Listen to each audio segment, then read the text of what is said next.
그 몇 가지 좀 말씀 몇 가지 뭐 한두 가지 말씀을 드리고 시작을 하면은 일단 수요일에 휴강이잖아요. 수요일에 휴강을 할 거예요.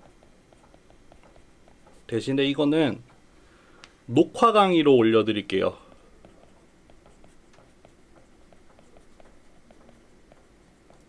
아마도 내일이나 늦어도 수요일, 목요일까지는 올릴 것 같거든요. 그러니까 요거는 녹화 강의를 보고 오시면 돼요. 요거는 따로 출석 체크 안 할게요. 요거까지는 출석 체크 안 할 거예요. 요거까지는 안 할 거고 이제 다음 주부터는 출석 체크 들어갈 거예요. 그게 있고 지금 대면 비대면을 어떻게 할까 좀 고민 중인데 아직 공식적으로 말하는 건 아니에요. 공식적으로 말하는 건 아닌데 뭐지? 대면이랑 비대면을 병행을 할까 싶어요. 그러니까 강의실에 오고 싶은 분들은 오시고 아니면은 웹엑스로 볼 사람들은 볼 수 있게 해서 제가 강의실에서 웹엑스를 틀어놓고 하는 걸 지금 준비를 하고 있어요. 그러니까 그거 그때 되면은 공지를 해드릴게요. 한 3주차까지는 목표로 지금 준비를 하고 있거든요. 그러니까 한 다음 주나 다다음 주 정도에는 대면이랑 비대면을 병행을 해서 오는 분들은 오고 싶은 사람은 오고 그냥 웹엑스 할 사람은 웹엑스 하도록 그렇게 할 거예요. 그때 공지 드릴게요. 요거는 지웁니다. 아직 공식적인 게 아니어서. 네, 요거를 참고를 해주세요. 그러면 오늘 수업 시작할까요? 오늘 수업은 여러분들 이제 좀 본격적으로 수업에 들어갈 텐데 아이고 채팅을 했네. 본격적으로 수업에 들어갈 건데 오늘은 실습도 조금 있을 거예요. 실습도 조금 있을 것 같아요. 그래서 조금 이론 관련한 수업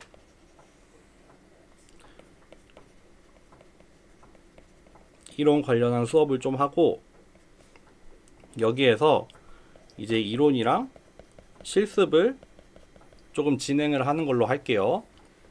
오늘은 그래서 좀 프로그래밍에 대해서 기본적으로 좀 개괄적인 내용을 좀 다루고 특히 우리가 다루게 될 파이썬이라는 게 어떤 특징을 가지고 있는지 그런 것 좀 보고 그거 한 다음에 이제 맨 처음 시작하는 파이썬 실습 시작하는 거를 조금 한다. 뭐 그렇게 생각을 하시면 될 것 같아요. 넘어가 볼게요. 그래서 여러분들 컴퓨터는 우리 수업에서 컴퓨터를 어떻게 사용을 할 거냐면은 실제로 계산을 해주는 애들이죠. 뭐 사칙 연산을 한다거나 아니면은 논리 연산, 뭐 and, or 이런 거를 연산을 하는 애죠. 그래서 사람이 하면은 되게 느리겠지만 컴퓨터가 하면은 되게 계산을 정확하고 빠르게 자동으로 할 수 있기 때문에 우리가 컴퓨터를 쓰는 거잖아요. 그리고 컴퓨터의 이런 능력을 사용하기 위해서 우리가 프로그래밍을 배우는 거고요.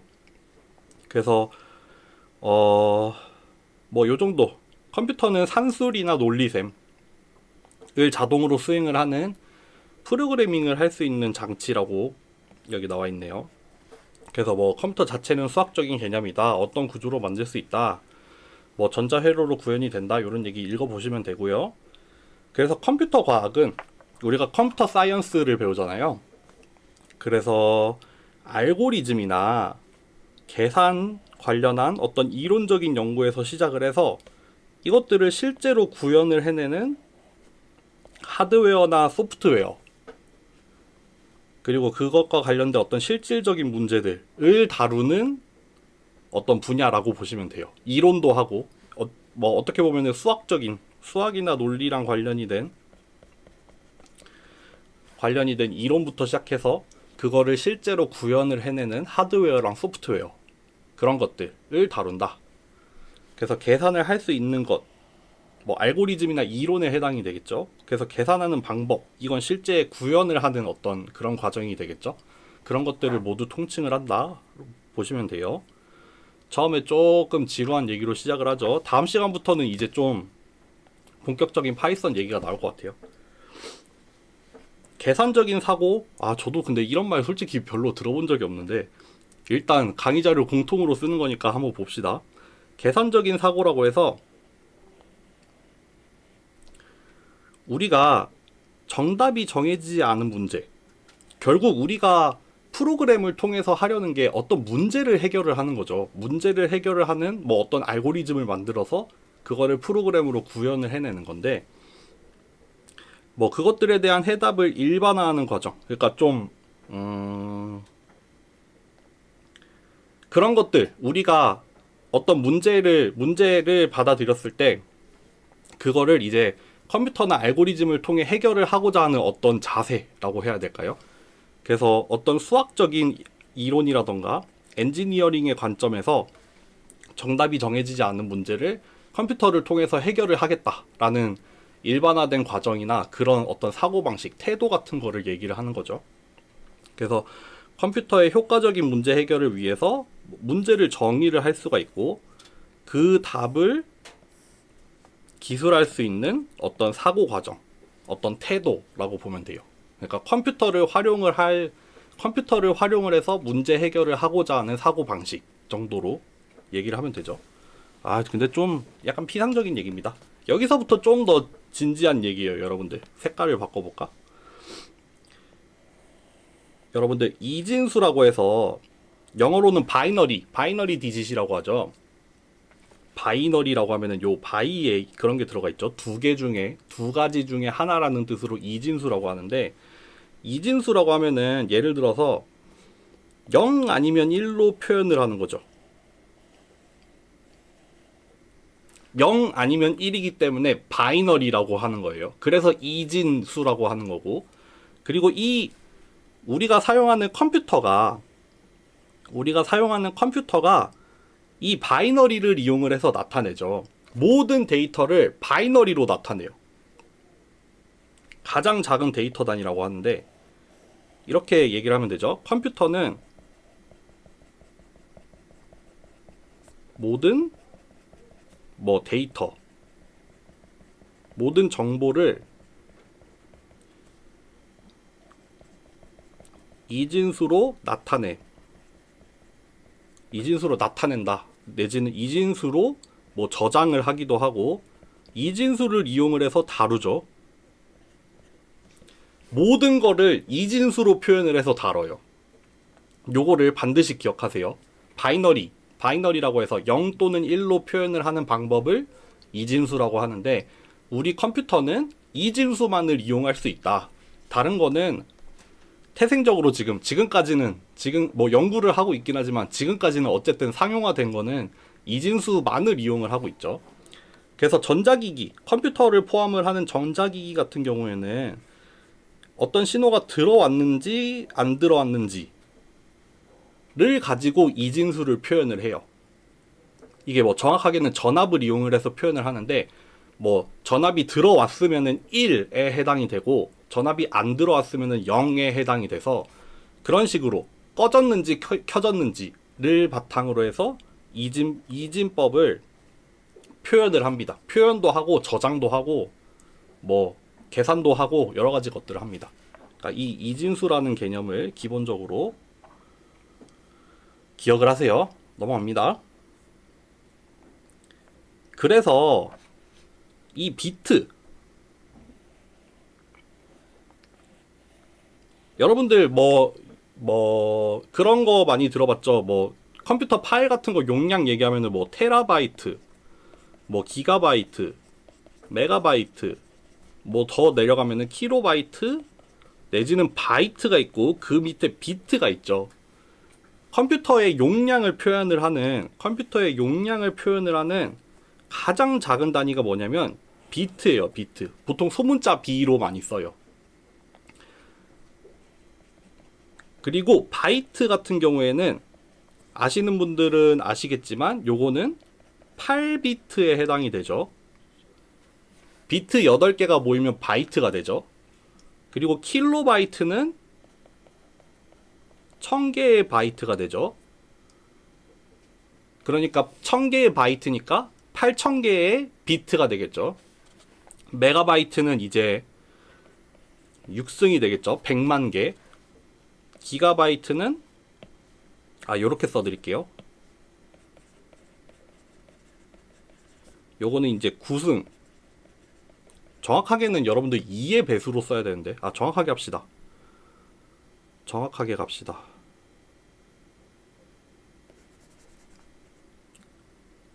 아니야, 근사적으로 갑시다.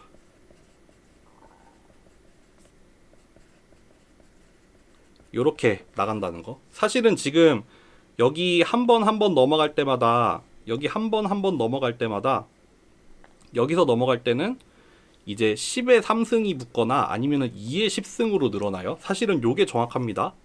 1024로 넘어가는 게 정확해요. 근데 그걸 그냥 근사적으로 10에 3승으로 표현을 한 거예요. 그래서 이제 바이트가 킬로, 1000개가 모여 있어서 킬로바이트고, 바이트가 메가, 100만 개가 모여 있어서 메가바이트고, 기가로 모여 있어서 기가바이트, 테라로 모여 있어서 테라바이트가 되죠. 그 기본이 바이트고, 그 밑에 비트가 있다는 거. 비트가 제일 작은 단위예요. 1비트는 뭐냐면은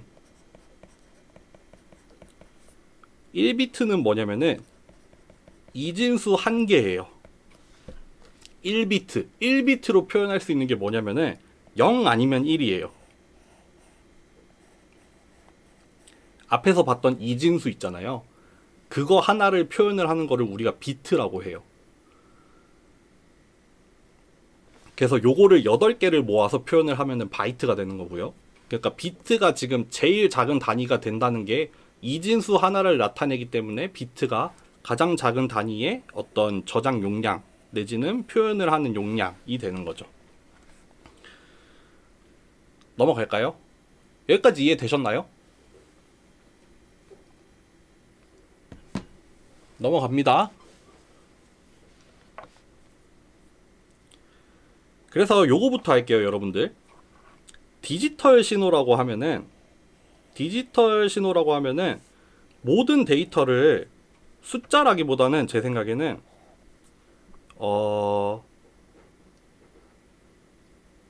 이진수 내지는 비트로 표현을 한 거예요.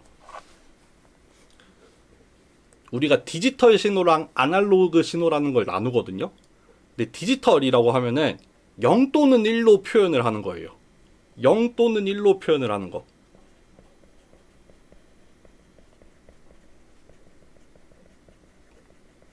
영 아니면 1만 가지고 표현이 되어 있는 게 디지털이에요. 디지털. 예를 들면은 USB 같은 게 디지털이잖아요. USB 꽂아가지고 통신을 하면은 뭐 여러 가지 신호가 가지만 사실 그거를 다 들여다보면은 0 아니면 1로만 돼 있어요. USB 같은 게 대표적인 디지털이죠. 뭐 USB도 있을 거고 또 뭐가 있을까? 대부분 여러분들이 보는 어떤 포트는 대부분 디지털이죠. 그래서 연속적인 값 같은 게 있으면은 예를 들면 아날로그 신호 같은 거. 예를 들면 대표적으로 실수가 있죠. 여러분들 여기서 말하는 실수는 그 유리수와 무리수를 포함을 하는 실수를 말하는 거예요. 연속적인 값. 그런 것들은 디지털로 변환을 해서 표현을 하죠. 그래서 대표적으로 뭐 예를 들어 볼게요. 우리가 정수를 디지털로 표현을 할 수 있어요. 디지털 표현할 때 뭘 쓰냐면은 이진법을 써서 나타낼 수 있어요. 예를 들어서 뭐 5라는 정수를 디지털로 표현을 한다면 이거 뭐냐? 101이 되겠죠. 요거 이진법으로 표현을 하면 이렇게 되죠.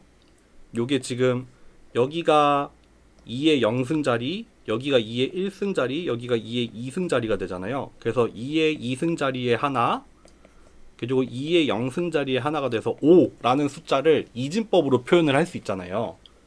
그쵸? 그러면은 이 이진법을 보면은 여기 세 자리의 비트를 가지고 표현을 할 수 있잖아요. 비트라는 게 0 아니면 1이라고 했으니까 우리가 이진법으로 표현을 한 다음에 각 자리에다가 하나의 비트를 대응을 시키면은 우리가 5라는 숫자를 표현을 할 수가 있겠죠. 꺼졌다 켜졌다 하는 걸로. 마찬가지로 뭐 다른 숫자, 뭐 6 같은 것도 표현이 가능하죠. 6은 110이 되겠죠. 요때도 비트 3개를 가지고 표현을 할 수 있죠. 요렇게. 그러면은 예를 들어서 1바이트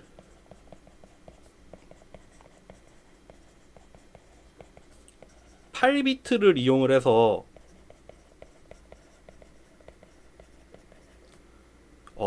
양의 정수를 표현을 할 수 있겠죠. 양의 정수를 표현을 한다면은 최대 8자리를 쓸 수 있겠죠. 하나, 둘, 셋, 넷, 다섯, 여섯, 일곱, 여덟. 요거를 이용을 해서 정수를 표현할 수 있겠죠. 여기 각각의 0, 1, 0, 1, 0, 1, 0, 1, 0, 1, 0, 1, 0, 1, 0, 1 이렇게 들어가겠죠. 그러니까 최대 2의 8승계의 정수를 표현할 수 있습니다. 각각의 자리를 껐다 켰다 하면은 최대 2의 8승까지 표현이 가능하겠죠. 1바이트인 경우에 1바이트 8개의 비트를 사용을 하는 경우에 이렇게 정수를 표현을 할 수 있겠죠. 요거 이해되세요?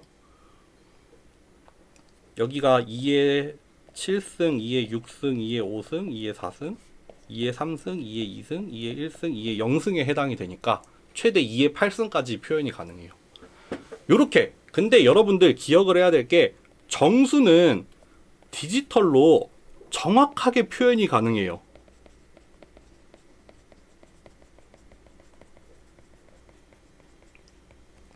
껐다 켰다 해가지고 정확한 그 정수 값에 대응이 된단 말이에요. 근데 문제는 뭐냐면 실수 같은 경우에는 디지털로 표현을 할 때 근사값으로 표현을 해요. 여러분들 실수는 예를 들어서 파이 같은 게 실수잖아요. 이거 3.141592 해서 몰라? 끝없이 이어지잖아요. 물론 뭐 무리수니까 끝이 없는 거고 유리수면은 끝이 있겠지만 어찌 됐든 간에 어떤 경우에는 이렇게 끝도 없어요. 끝이 없어요. 그러다 보니까 이거를 아까 정수에서 했던 것처럼 이 숫자 하나하나를 직접 비트로 표현을 해서 저장을 하려고 하면은 저장을 못해요.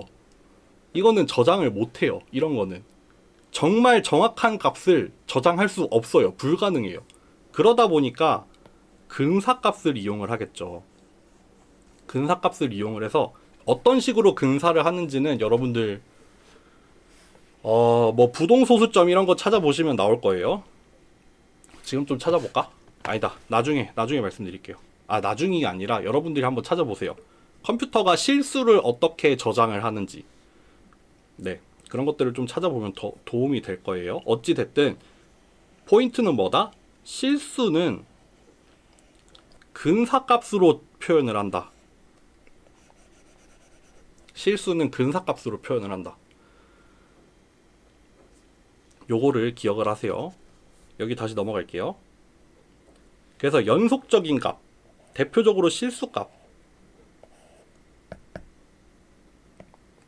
그거를 디지털 형식으로 변환을 해서 표현을 합니다. 이제 0 또는 1로 표현을 하긴 하는데 정확한 그 값을 옮겨오는 게 아니라 근사한 값, 비슷한 값, 뭐 어느 정도 정확한 범위 내에서 근사된 값을 쓴다. 디지털이랑 반대되는 개념으로 뭐가 있냐면은 아날로그라는 게 있어요. 예를 들면은 여러분들 그 3.5파이에 그 이어폰 잭 있잖아요. 지금 이제 아이폰에서는 사라졌지만 뭐 일부 핸드폰에서는 아직 남아있는 그 동그란 이어폰 잭 있잖아요. 그게 대표적으로 아날로그예요. 거기서 나오는 신호는 아날로그 신호가 나와요. 아날로그 신호 같은 경우에는 어떻게 돼 있냐면은 연속적인 물리량으로 돼 있어요. 대표적으로 여기가 예를 들어서 전압, 보통 전압으로 표현을 하거든요. 시간에 따라서 전압이 유연하게 연속적으로 변해가는 게 아날로그예요. 여기도 마찬가지로 시간에 따라서 뭐 전압을 표시를 하는 건데 딱 두 개의 상태밖에 없죠. 0 아니면 1 이렇게 딱 두 개의 상태만 가지고 표현을 하는 거예요. 디지털은. 반면에 아날로그는 내가 표현할 수 있는 범위 안에서 연속적으로 바뀌어가는 값을 아날로그라고 그래요. 그래서 이 예를 들면은 3.5파이 이어폰 잭으로는 그 소리의 신호가 아날로그로 나가거든요. 소리의 신호가 아날로그로 나가요. 그래서 뭐 여기 예로 든 거는 뭐 밝기라던가 소리의 높낮이라던가 뭐 속력, 세기 이런 것들이 아날로그 신호인데 사실은 요 아날로그 신호도 컴퓨터에서 쓰려면은 아날로그 신호를 디지털로 바꿔 와야 돼요.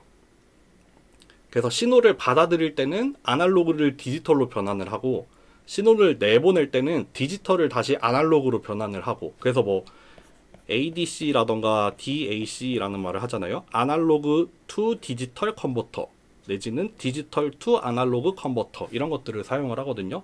어찌 됐던 컴퓨터는 디지털밖에 다룰 수가 없고 근데 실제 실생활에서는 아날로그가 필요한 경우도 있으니까 그런 것들을 변환을 하기는 하는데 어찌 됐던 서로 다른 좀 특성이 다른 두 종류의 신호가 있다. 아날로그라는 게 있고 디지털이라는 게 있다. 그렇게 생각을 하시면 돼요. 넘어갈게요.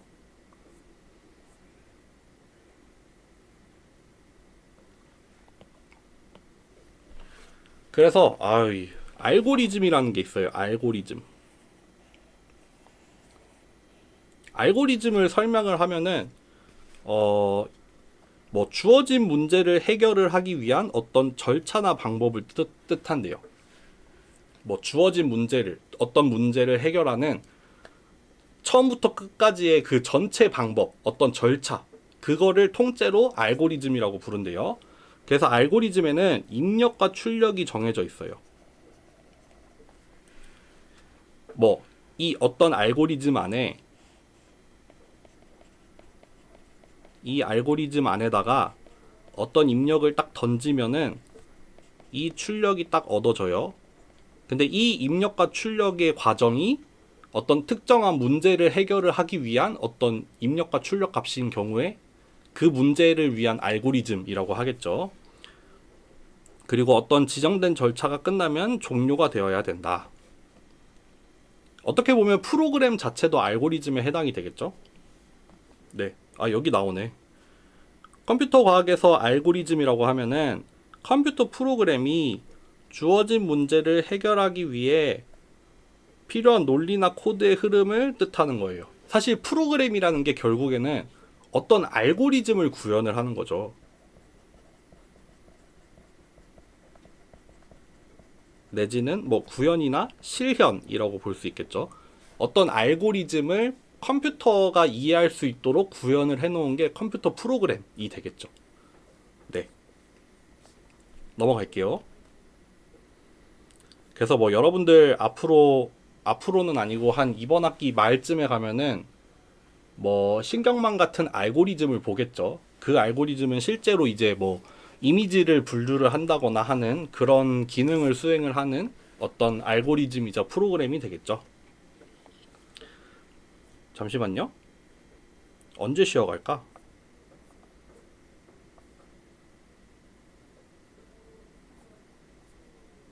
여기서 한번 쉬어갈까요? 한 5분만 쉬었다 갈게요. 5분만 쉽시다. 중간중간 쉬어주는 게 좋다고 하더라고요. 5분만 쉬었다 갑시다.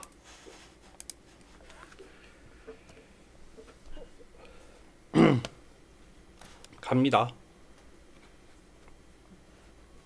여러분들 그래서 뭐 좀 뭐 전반적인 얘기는 해왔고 이제 조금 더 본격적으로 얘기를 시작을 해볼게요. 그래서 프로그램이라고 하면은 어떤 사용자가 하고 싶은 작업을 컴퓨터가 수행할 수 있도록 전달하는 역할이래요. 사용자가 하고 싶은 작업, 어떤 작업을 컴퓨터가 수행할 수 있도록 그러니까 우리가 원하는 작업이라고 하면은 뭐가 있을까요? 예를 들어서 뭐 계산기라는 게 있다 쳐요. 그러면은 뭐 숫자를 입력을 받고 우리가 원하는 계산을 수행을 해서 출력을 해주는 거잖아요. 근데 문제는 컴퓨터가 이해하는 거는 앞에서 말씀드렸지만 디지털밖에 없어요. 얘는 0 또는 1이라는 신호만 가지고 뭐 필요한 사칙 연산이나 뭐 논리 연산 같은 걸 수행을 할 수 있는데, 결국에는 그러면은 우리가 원하는 뭐 계산기라는 기능, 어떤 작업을 컴퓨터가 실제로 그 기능을 수행하도록 만들어주는 게 계산기 프로그램이 되겠죠. 네. 그러니까 어떤 작업을 위해서 컴퓨터가 수행할 수 있게 만들어주는 거. 그쵸. 그러다 보니까 이제 그런 작업을 수행할 수 있는 어떤 명령어나 자료들의 집합이죠. 여기는 컴퓨터의 명령어나 컴퓨터의 자료를 말하는 거죠. 그쵸? 그래서 프로그래밍 언어라고 하면은 결국에는 뭐냐면은 사람이 이해하는 거, 그리고 컴퓨터가 이해하는 게 있잖아요. 이거 둘을 매개해 주는 거예요. 컴퓨터가 이해할 수 있는 말이랑 사람이 이해할 수 있는 어떤 언어라고 해야 돼요. 어휘 체계가 있잖아요. 그거 두 개를 매개해 주는 거를 프로그래밍 언어라고 해요. 그래서 사람이 사용하기 쉽도록 만들어 놓은 거예요. 그리고 이 언어를 이용을 해서 우리가 컴퓨터한테 명령을 내릴 수 있죠. 컴퓨터는 원래 디지털밖에 일을 못 하는데 프로그래밍 언어를 통해서는 우리가 원하는 일을 지시할 수 있게 돼요. 근데 그게 이제 얼마나 컴퓨터에 가깝냐,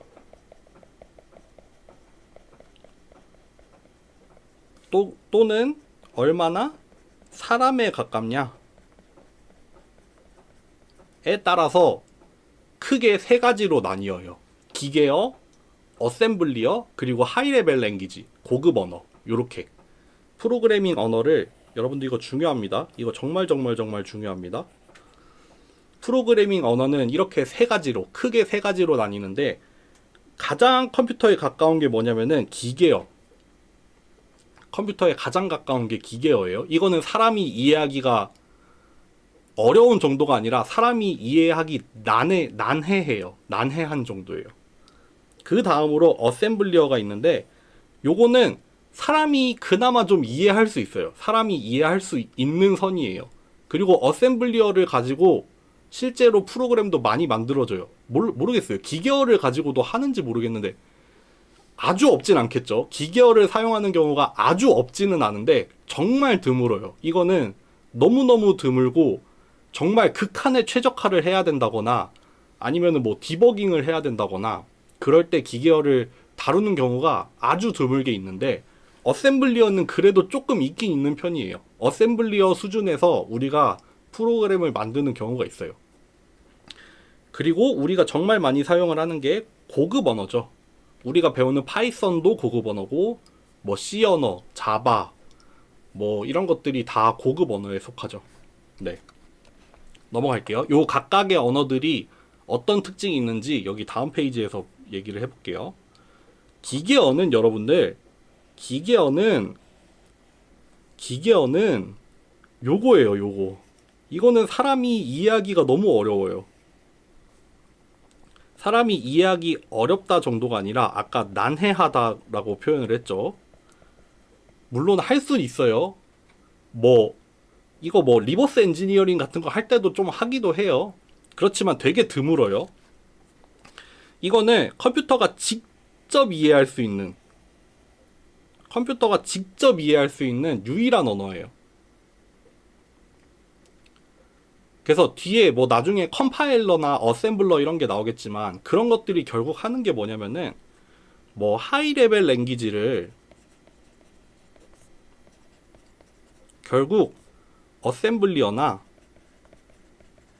아니면 더 내려가서 기계어로 이제 해석을 해주는 거거든요. 번역을 해주는 거거든요. 그런 거를 우리가 보통 뭐 어셈블러 아니면 컴파일러 이런 걸 부를 거예요. 아, 뒤에 나오니까 뒤에서 다시 설명할게요.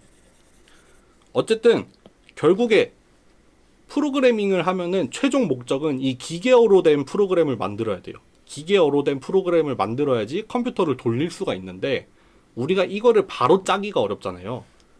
요거로 직접 짜는 게 어려워요. 요걸로 직접 짜는 게 어렵다 보니까 몇 단계를 거치죠. 어셈블리어라는 것도 쓰고 이제 하이레벨 랭귀지라는 것도 쓰고 그런 겁니다. 넘어갈게요. 어셈블리어는 기계어보다는 조금 나아요. 저도 이거 자세하게는 모르는데 기계어에다가 1대1로 대응을 시켜 놓은 거예요. 뭐 예를 들면은 뭐 1번 메모리에 저장이 되어 있는 거랑 2번 메모리에 저장이 된 값을 더해라. 요런 식으로 표현이 돼요. 근데 이게 사실 기계어로 표현을 하면은 뭐 말도 안 되는 뭐 몰라요. 막 쓰는 거예요, 지금. 뭐 이런 걸로 막 쭈쭈쭈쭈쭈 나갈 거란 말이에요. 기계어로 쓰면은 이런 모양일 텐데. 그래서 뭐 1번 레지스터에 있는 값이랑 2번 레지스터에 있는 값을 두 개를 이제 더하는 연산을 CPU에서 실행을 시켜주는 어떤 기계어가 있을 거 아니에요. 그거를 1대1로 대응을 시켜 놓은 거예요. 1대1로. 그러니까 기계어 01000 막 이렇게 쭉쭉쭉 나가 있는 거. 그거에다가 뭐 예를 들면은 add라는 역할을 수행을 하는 부분이 있으면은 그거를 딱 1대1로 대응을 시켜 놓은 거예요. 1대1로 대응을 시켜 놓은 거예요. 그래서 뭐 CPU에 있는 명령어들 저희 자세하게 모릅니다. 근데 CPU가 기본적으로 가지고 있는 명령어 셋이 있을 거란 말이에요. 뭐 더해라, 곱해라, 뭐 나눠라가 있나? 더해라, 곱해라, 아니면은 뭐 AND 연산, OR 연산 이런 거 있겠죠. 그거를 바이너리가 아니라 영어로 기호로 표현을 한 거예요. 그러다 보니까 이건 사람이 어느 정도 쓸 수는 있어요. 근데 그럼에도 불구하고 이거를 가지고 복잡한 프로그램을 만드는 건 진짜 어려워요. 왜냐하면은 어셈블리어 안에는 뭐 CPU에 있는 명령어랑 1대1로 대응이 되어 있는 어떤 명령어들이 있을 거 아니에요. 그쵸? 그것만 가지고 되게 복잡한 프로그램을 짜는 건 어려워요. 왜냐면은 우리가 CPU 수준에서 일어나는 일을 하나하나 명시를 해줘야 될 거 아니에요. 예를 들면은 계산기라는 진짜 어려운 프로그램을 만들어야 되는데 그거를 CPU 레벨에서 우리가 하나하나 다 일일이 지정을 해줘야 된단 말이에요. 그럼 뭐 사용자가 어떤 키 입력을 받았을 때 뭐 CPU에다가 뭘 어떻게 넣고 이런 거를 우리가 다 플랜을 짜야 돼요. 그러니까 어셈블리어로는 프로그램을 짤 수는 있지만 우리가 사람이 이해를 할 수는 있지만 정말 고등한 영역에 있는 프로그램을 짜기는 좀 어렵다. 그래서 뭐 보통 어떤 식으로 쓰이냐면은 하이레벨 랭귀지에서 짜놓은 프로그램을 어셈블리어로 바꾼 다음에 우리가 어셈블리어 수준에서 봐서 거기서 조금 최적화를 하기도 해요. 뭐 되게 동일한 동작을 무의미하게 반복을 한다든지 그런 것들을 좀 약간 조정을 해가지고 최적화를 하기도 하거든요. 근데 요즘 컴파일러가 워낙 좋아서 그런 일들을 이미 컴파일러에서 하기는 하는데 뭐 이게 정말 중요한 경우에는 사람이 직접 어셈블리어를 보고 그런 거를 좀 수정하기도 합니다. 네. 기계어보다는 더 높은 수준이긴 해요. 그렇지만 아직은 한계도 뚜렷합니다. 네. 그래서 어셈블러라는 게 있어요. 어셈블러가 뭐냐면은 어셈블리어로 작성된 프로그램을 이제 기계어로 번역을 해서 프로그램을 생성을 해주는 거예요. 어셈블리어로 만든 거를 기계어로 만드는 걸 어셈블러라고 해요. 어셈블러. 중요합니다. 어셈블러. 넘어갑니다.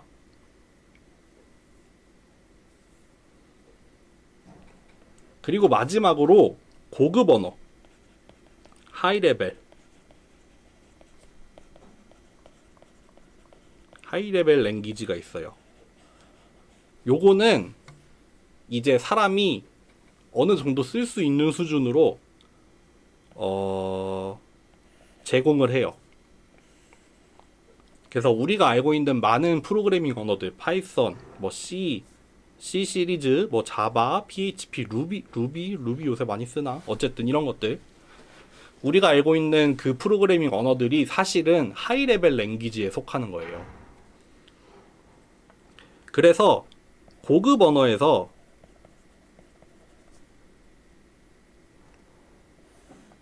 기계어로 가는 거, 이거를 컴파일러라고 합니다. 또는 인터프리터라고 합니다. 근데 두 개가 약간 동작하는 방식이 약간 달라요. 컴파일러랑 인터프리터가 동작을 하는 방식이 조금 달라요. 아까 어셈블리어를 기계어로 바꾸는 건 어셈블러라고 했죠. 고급 언어를 기계어로 바꾸는 건 컴파일러 아니면 인터프리터인데, 첫 번째로 컴파일러 같은 경우에는 고급 언어로 작성한 프로그램을 기계어로 바꿔주는데, 이거는 통째로 가요. 통째로. 처음부터 끝까지 코드가 있으면은 그거를 통째로 다 기계어로 바꾸는 거예요. 그러다 보니까 여기서는 좀 최적화가 많이 일어나요.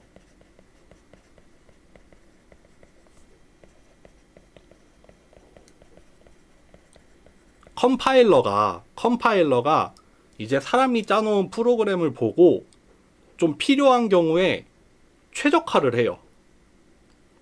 좀 무의미한 것들 아니면은 좀 더 효율적으로 할 수 있는 게 있으면은 최적화를 하기 때문에 컴파일러를 통해서 하면은 통째로 다 변환이 되다 보니까 이 통짜 안에서 내가 바꿀 수 있는 건 좀 바꿔가지고 좀 최적화를 시켜주는 그런 거를 취해요.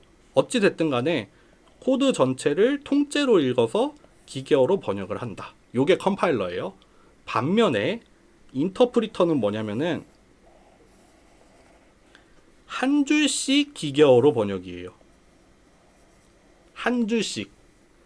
프로그램을 쭉 짜놨는데 이거를 한 번에 요 프로그램을 통째로 기계어로 바꾸는 게 아니라 한 줄 읽어서 그거를 실행을 하고, 한 줄, 그 다음 줄 읽어서 기계어로 바꾼 다음에 실행을 하고, 그 다음 줄 읽어서 기계어로 바꾼 다음에 실행을 하고, 이렇게 한 줄 읽어가기 때문에 얘를 인터프리터라고 불러요. 그러니까 컴파일러랑 동일한 역할을 수행을 한다. 어떤 의미에서? 고급 언어를 기계어로 바꿔주는 의미에서 동일한 역할을 수행을 하는 거예요. 근데 작동하는 방식이 달라요.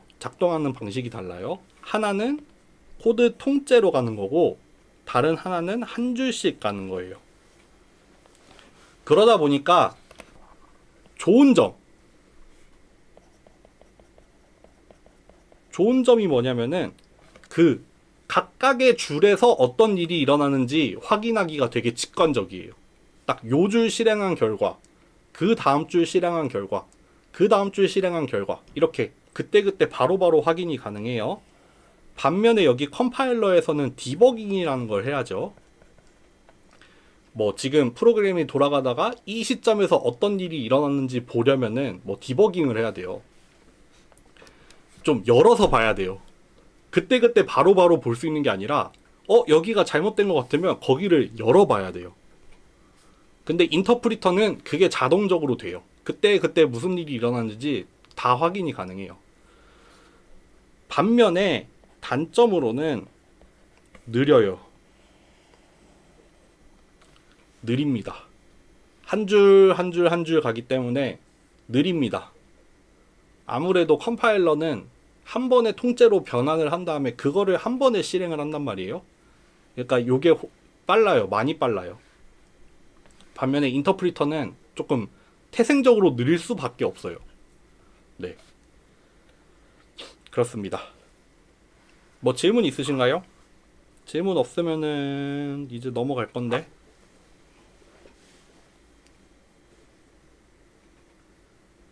갑니다. 파이썬 갑니다. 그래서 우리는 파이썬으로 갈 건데 91년에 나왔네요. 91년에 나온지는 난 몰랐어요. 이번에 처음 알았어요. 91년에 나왔고 뭐 요런 사람이 개발을 했다는데 포인트는 뭐냐면 대화형 프로그래밍 언어입니다. 우리가 실제로 실습할 때 볼 거예요. 근데 여러분들 이게 파이썬만 배워서는 얘가 대화형 프로그래밍 언어라는 걸 느끼기가 좀 어려워요. 이게 우리가 배운 게 대화형밖에 없다 보니까 대화형이 아닌 경우가 어떻게 생겼는지를 잘 모른단 말이에요. 근데 나중에 이제 뭐 다음 학기 다다음 학기 가면은 뭐 C 언어도 배우고 뭐 R도 배우고 이럴 거거든요. 그때 가면은 우리가 배웠던 파이썬이랑 이번에 배우는 뭐 C 언어가 되게 다르거든요. 비슷하면서도 되게 달라요. 그런 여러 가지 차이점 중에 대표적인 게 파이썬은 대화형 언어라는 거. 나중에 한번 느껴보세요. 일단 기억만 해놓고. 그래서 파이썬 언어의 특징이라고 하면은 뭐 일단 첫째로는 대화형이죠. 대화형이라는 게 첫째고 인터프리터를 사용해요. 파이썬은 인터프리터를 써요. 컴파일러가 아닙니다. 인터프리터를 사용을 합니다. 그래서 구조도 간결하고 읽고 쓰기도 쉽지만 뭐 어찌 됐든 간에 뭐 전반적으로 좀 사용을 하기가 편하죠. 그래서 뭐 초보 프로그래머에게 적합하다 뭐 이런 얘기를 하는데 뭐 보시면 알 거예요. 되게 처음 배우기가 쉬운 편이에요. C 언어 같은 거는 좀 어려워요. 처음 배우기는 좀 어려운데 파이썬은 좀 쉽게 배울 수 있어요. 인터프리터 사용한다는 거 기억하시고요. 그리고 이거는 조금 어려운 얘기인데 여러분들 나중에 뭐 객체지향 프로그래밍 이런 거 배울 건데 뭐 프로그래밍 방법론에 대한 거예요. 프로그램을 만드는 방법을 뭐 객체지향으로 하냐 절차지향으로 하냐에 따라서 좀 달라지는데 파이썬은 원래 객체지향 프로그램이긴 한데 뭐 절차지향도 불가능한 건 아니에요. 둘 다 가능해요. 뭐 웬만한 언어가 다 그렇긴 한데 뭐 예를 들면은 C++ 같은 게 객체지향 언어고 C 언어 같은 게 절차지향 언어거든요.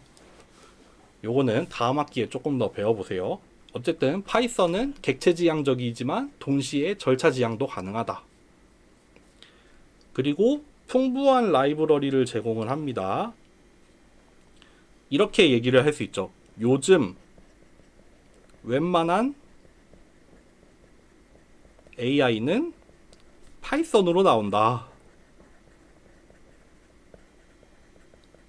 네. 요즘 나오는 최신 논문들 같은 거 다 예제 코드를 파이썬으로 올려줘요. 네. 뭐 기본적인 기능.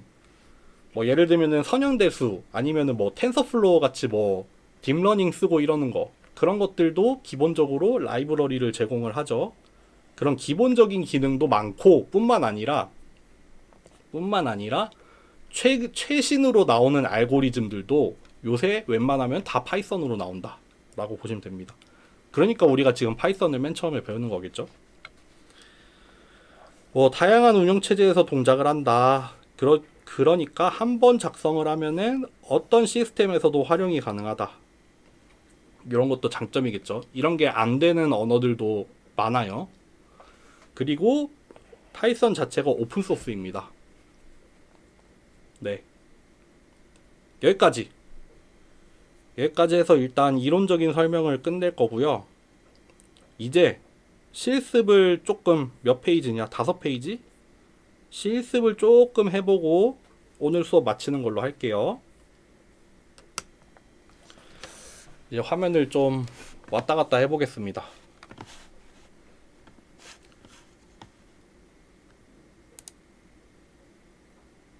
요거를 꺼야 되지. 여러분들 일단 콜앱을 들어가 볼 거예요. 같이 하실 분들은 이제 슬슬 준비를 해주세요. 이거 좀 확대를 할까? 여기서 한번 찾아볼까요? 구글 콜앱 한번 찾아볼까요? 그럼 여기 맨 처음에 나오죠? 아니면 주소로 쓸 거면은 콜앱.research.google.com이에요. 이렇게 한번 들어가 볼게요. 그러면은 뭐 요런 화면이 뜰 거예요. 뜨시나요?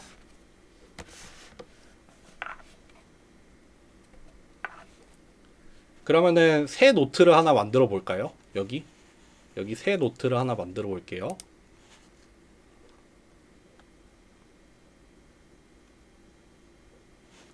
새 노트를 만들면 요런 화면이 나옵니다. 요런 화면이 나올 거예요. 여러분들 좀 천천히 해야 되면은 채팅에 얘기해 주세요. 여기 왼쪽 위에 보면은 파일 이름을 쓸 수 있어요. 파일 이름을 쓸 수 있거든요. 여기 뭐 원하는 걸로 뭐라고 해볼까? 뭐 이렇게 아니면은 뭐 마이 코드 뭐 이렇게 짜도 되고 여러분들 원하는 파일명을 여기다가 쓰면 돼요. 그러고 여기 보면은 여기 옆에 요 화살표가 되어 있는 이 블럭 이 하나가 있잖아요. 요거를 뭐라고 하나 여기서는? 보통 셀, 그쵸? 여기서도 셀이라고 하네요. 요거를 셀이라고 해요. 셀. 그래서 여기에다가 코드를 작성을 하는 거고 요거로 실행을 하는 거예요. 요거를 가지고 실행을 합니다. 실행을 해볼까요? 오류가 나겠죠 아마도? 뭐지? 뭐가 되나? 될 리가 없는데?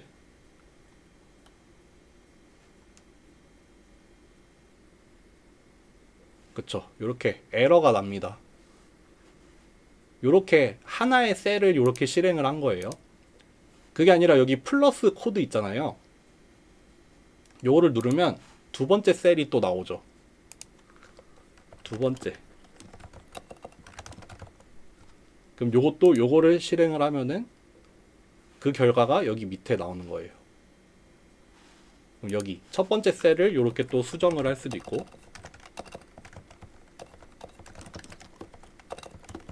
또 실행을 하려면은 요거를 누르면 돼요.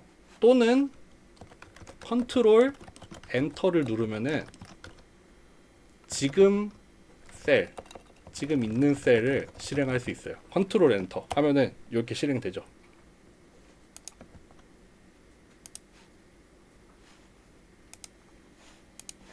이렇게 왔다 갔다 할 수 있고 여기 뜨는 이 번호 있잖아요. 여기 지금 2라고 번호가 떠 있잖아요. 여기 지금 몇 번째 실행을 했는지예요. 여기는 3 돼 있죠. 아 이거 화살표를 좀 없앨 수 없나? 예를 들어서 여기 런타임 들어가서 초기화를 하면은 여기 괄호 안에 있던 숫자들이 다 사라지거든요. 그쵸? 이거를 한 번 실행을 하면은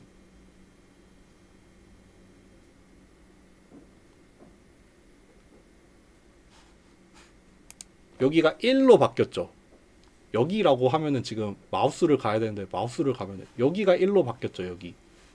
그쵸? 여기가 1이죠. 마찬가지로 여기 두 번째 걸 실행을 하면은 여기가 2로 바뀌었죠. 위에 걸 다시 실행을 하면은 요게 3으로 바뀌어요. 이런 식으로 내가 몇 번째 그러니까 초기화 런타임을 이 런타임을 초기화한 시점부터 이제 각각의 셀을 실행을 했던 순서가 여기에도 나와요. 네.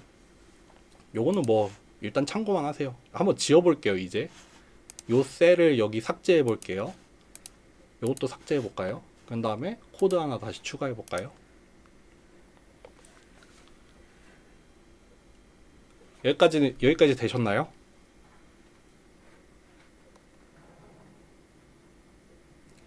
강의 자료를 한번 보고 올게요.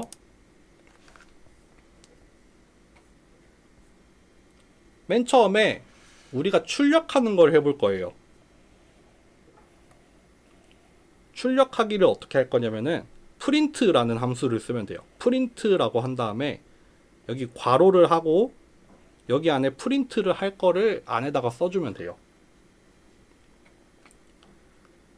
그래서 만약에 여기 안에다가 문자나 문장을 쓰고 싶으면은 작은 따옴표를 해도 되고 큰 따옴표를 해도 돼요.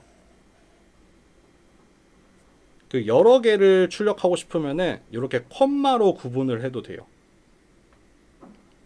그래서 여기 있는 예제를 한번 해볼게요.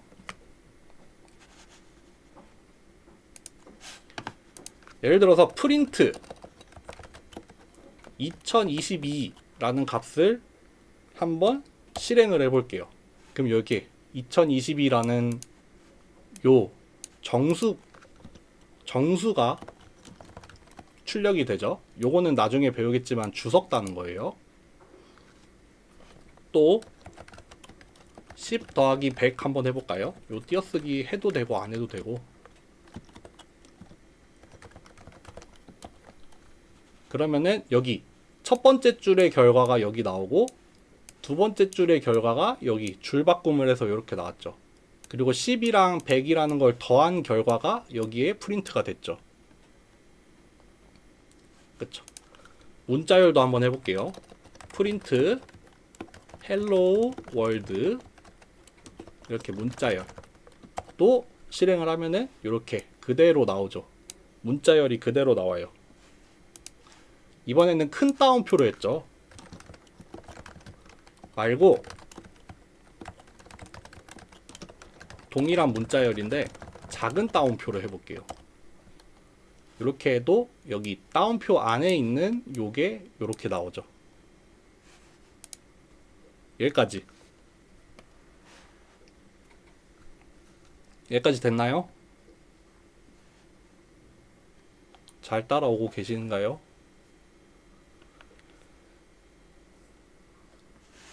다시 강의 자료로 넘어갈게요.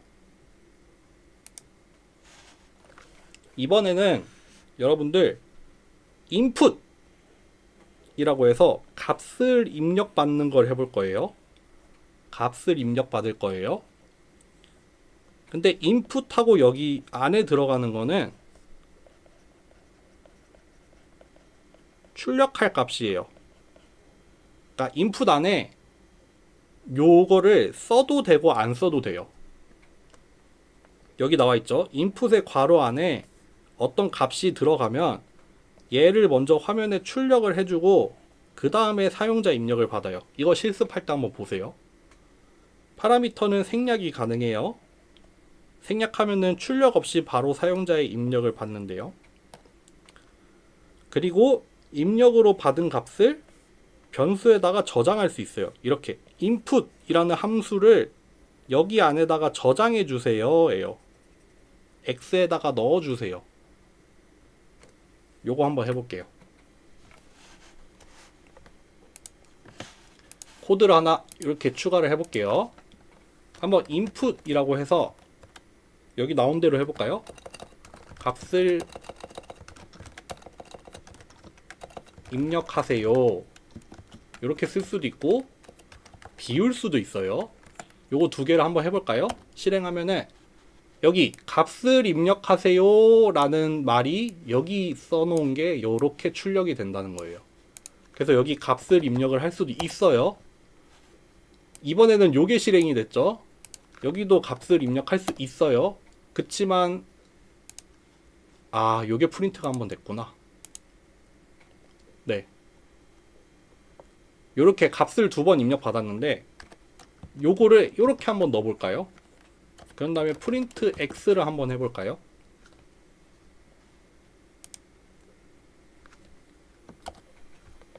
그러면 여기에다가 2022를 넣어볼게요.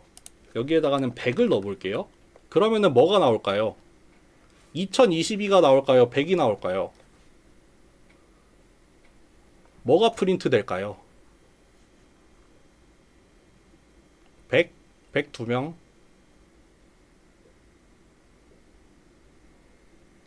한번 해볼게요. 100이 나오죠. 그러니까 여기 첫 번째 줄은 뭐냐면은 요게 실행이 된 결과예요. 값을 입력하세요 라고 여기 출력을 한 다음에 제가 2020이라는 숫자를 입력을 했지만 요거는 그냥 날라갔죠. 이거는 어디에 저장이 되지 않았어요. 그냥 입력만 받고 끝났어요. 근데 여기 두 번째 줄의 100은 뭐였냐면은 이 input이라는 함수를 실행을 해서 100을 입력받은 부분이에요. 그래서 요 100이라는 값은 여기 x에다가 저장이 됐을 거예요. 그 다음에 print x를 하니까 이제 저장이 된 x가 나왔죠. 요렇게 된 겁니다. 요렇게 해볼까요? 값을 x에 저장합니다. 요렇게도 할 수 있겠죠. 여기는 저장 안 하고 여기는 저장을 하죠. 그래서 저장이 된 값이 나오죠. 이해되셨나요?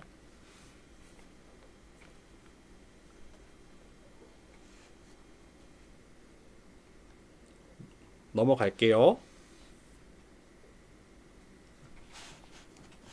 다시 강의 자료로 갈게요. 여러분들, 들여쓰기가 있어요. 들여쓰기. 들여쓰기라는 게 뭐냐면은 이렇게 코드를 쓰면은 맨 처음에 쓰는 이 위치가 원래 기준이 여긴데 요거를 여기를 기준으로 이렇게 들어가서 쓰는 거예요. 이 들어가는 게 예를 들면 스페이스 바가 될 수도 있고 아니면은 탭이 될 수도 있어요. 그 키보드에 보면은 그 왼쪽에 있는 탭키 있잖아요. 탭키. 저 왼쪽에 숫자 줄 바로 밑에 있는 탭이라는 키가 있잖아요. 그렇게 탭으로 넣을 수도 있거든요. 그러면은 이렇게 안으로 들여서 쓸 수가 있어요. 안으로 들여 쓸 수가 있단 말이에요. 요거를 우리가 들여쓰기라고 하거든요. 근데 들여쓰기가 요렇게 말을 할게요. 파이썬에서는 문법의 일종이에요. 예를 들면은 C 언어에서는 들여쓰기를 하고 말고는 프로그램이 동작하는데 아무 상관이 없어요. 그냥 사람이 보기 편하게 하려고 들여쓰기를 해요. C 언어에서는. 다시 얘기할게요. C 언어에서는 들여쓰기가 동작이랑은 아무 관련이 없어요. 그냥 사람이 보기 편하게 하려고 들여쓰기를 해요. 반면에 파이썬에서는 얘가 문법의 일종이에요. 우리가 원할 때 아무 때나 스페이스바나 탭을 이용을 해서 공백을 만들 수가 없어요. 걔도 문법으로 작용을 해요. 여기 나와 있죠. 들여쓰기라고 하면은 코드의 어떤 블럭을 본다고 생각하시면 돼요. 이거 나중에 좀 더 얘기합시다. 뭐 포문이라던가 뭐 이 포문 같은 거 보면은 들여쓰기가 나올 텐데 어쨌든 코드의 레벨을 지정을 하는 거예요. 좀 단계, 코드의 단계. 여기 1단계에 있는 코드들, 그 여기 한 번 들여쓴 코드들, 이런 식으로 코드의 단계를 우리가 시각적으로 볼 수 있는 게 들여쓰기거든요. 근데 문제는 파이썬에서는 임의로 생략할 수가 없어요. 임의로 생략할 수 없고 임의로 넣을 수도 없어요. 딱 필요한 부분에서 써야 돼요.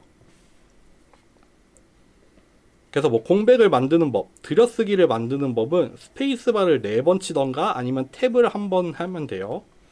요거 한번 해볼게요. 다시 코드로 갑니다. 코드 하나 만들어서 예를 들어서 들여쓰기 안함이 있고 여기서는 한 칸 띄워볼게요. 이렇게 했어요. 이미 벌써 빨간 줄이 가죠. 실행해볼게요. 오류가 나요. 어디서 오류가 났대요? 여기서 오류가 났대요. 여기 딱 알려주고 있죠. 여기에서 오류가 났대요. 그 오류는 뭐다? 나 이거 아이덴테이션이냐 인덴테이션이야? 잘 모르겠다. 아이덴테이션이라 읽을게요. 요게 들여쓰기란 뜻이거든요. 들여쓰기 에러가 난 거예요. 뭐래요? 예상치 못한 들여쓰기가 나타났대요. 여기죠, 여기. 요거. 문제는 어디다? 여기. 여기에 스페이스바 한번 치는 바람에 여기서 문법 오류가 났어요. 들여쓰기 잘못해서 여기 오류가 났대요. 마찬가지로 여기에다가 탭을 한번 써볼까요? 지금 탭을 한번 썼거든요. 여기 벌써 오류 나죠. 여기도 실행해볼까요? 똑같죠. 여기에서 지금 오류가 났대요. 들여쓰기에서 오류가 났대요. 요거 여기만 지워서 붙이면은 오류가 안 나요. 그쵸? 근데 스페이스바 한 칸 넣으면은 오류가 나요. 왜 그렇다? 이거 함부로 띄어쓸 수 없다. 우리가 그냥 보기 좋게 하려고 띄어쓰기를 하면 안 되고요. 들여쓰기를 해야 하는 경우에서만 들여쓰기를 해야 돼요. 이해되시죠? 넘어갈게요. 또 오늘 좀 수업 빨리 끝나겠다.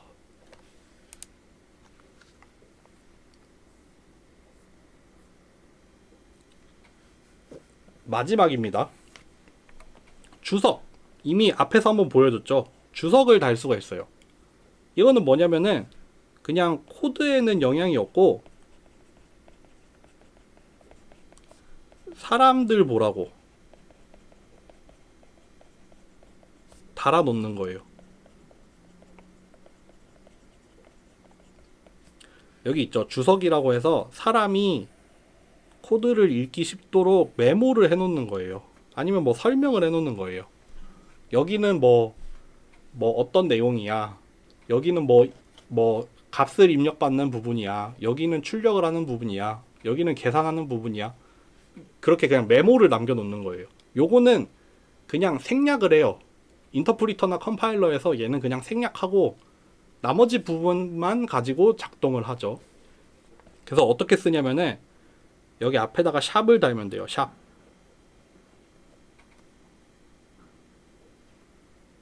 여기 나와 있죠. 인터프리터가 주석을 해석하지 않죠. 프로그램의 실행이랑 아무 영향이 없어요.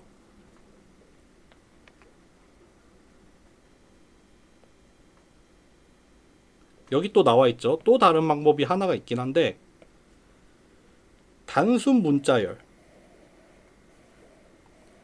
요것도 해석하지 않기 때문에 작은 따옴표나 큰 따옴표를 연속으로 3개 사용을 하면은 여러 줄 주석도 가능해요. 여기 나와 있는 내용이 그거죠. 여기에 단 주석이 요거죠. 요렇게 주석을 달 수 있어요. 요것도 한번 해볼게요. 또 코드 하나 만들고 파이썬 문자열 출력을 해볼게요. 이렇게 하면은 이렇게 파이썬이라고 요 줄만 실행이 됐죠.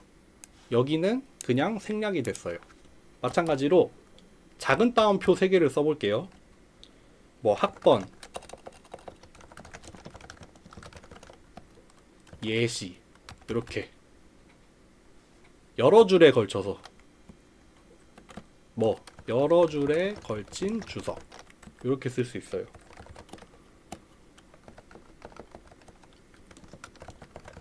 이렇게 하면은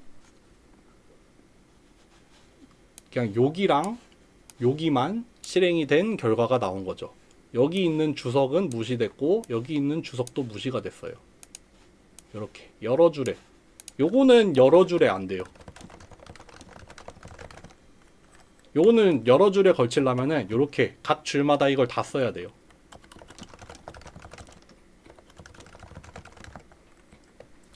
근데 요 따옴표 같은 경우에는 여기 시작이랑 여기 끝에만 해주면은 여기 사이를 다 그냥 다 주석으로 처리를 해준다고 보시면 됩니다.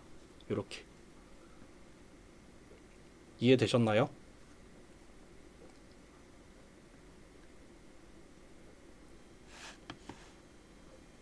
요렇게 하면은 일단 오늘 수업 끝이거든요. 여러분들 연습 문제가 나와 있는데 두 번째 연습 문제 있잖아요. 요거는 여러분들이 프린트를 한 번만 써서 이렇게 줄바꿈을 해야 돼요. 우리가 이걸 개행이라고 하거든요. 줄바꿈. 요거를 한번 해볼까요? 요것만 한번 해볼게요. 여러분들 이것도 한번 보여줘야겠다. 요렇게 프린트에다가 아까 이런 거 있었죠. 연속으로 이렇게 값을 넣을 수도 있다고. 그럼 요렇게 들어가죠. 여기 넣을 때마다 띄어쓰기가 일어나는 것 같죠? 그쵸? 여기에 띄어쓰기가 한번 일어났죠? 여기도 띄어쓰기가 한번 일어났죠? 요렇게 여러 개를 넣을 수 있어요. 개행도 한번 해드릴게요. 첫 번째 줄이랑 두 번째 줄을 구분을 하려면은 아시는 분들은 아시겠지만 요런 걸 쓰면 돼요. 요거 그 지우는 거 있잖아요. 백스페이스. 여기 오른쪽 위에 있는 거 그 밑에 보통 있거든요. 역슬래시로 표현이 되기도 하고 아니면은 요렇게 원 표시로도 되기도 하는데 요렇게 요거를 쓰면은 요게 개행이에요.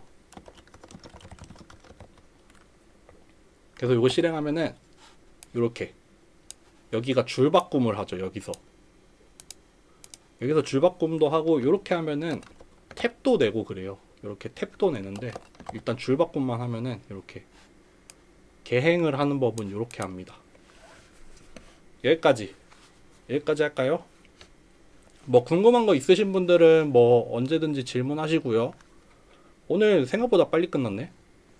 여러분들 다음 시간부터 이제 되게 많아지거든요. 되게 많아져요.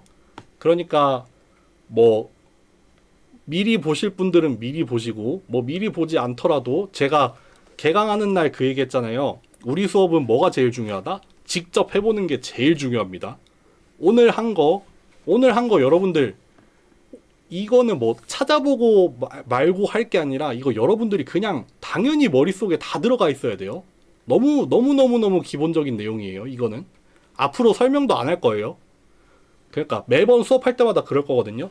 그날 실습한 거는 이제 전부 여러분들 거라고 생각을 하고 그 다음으로 넘어가니까 항상 실습했던 내용 완전 자기 걸로 해놓고 오셔야 됩니다. 네, 그러면 오늘 수업 여기까지 하죠.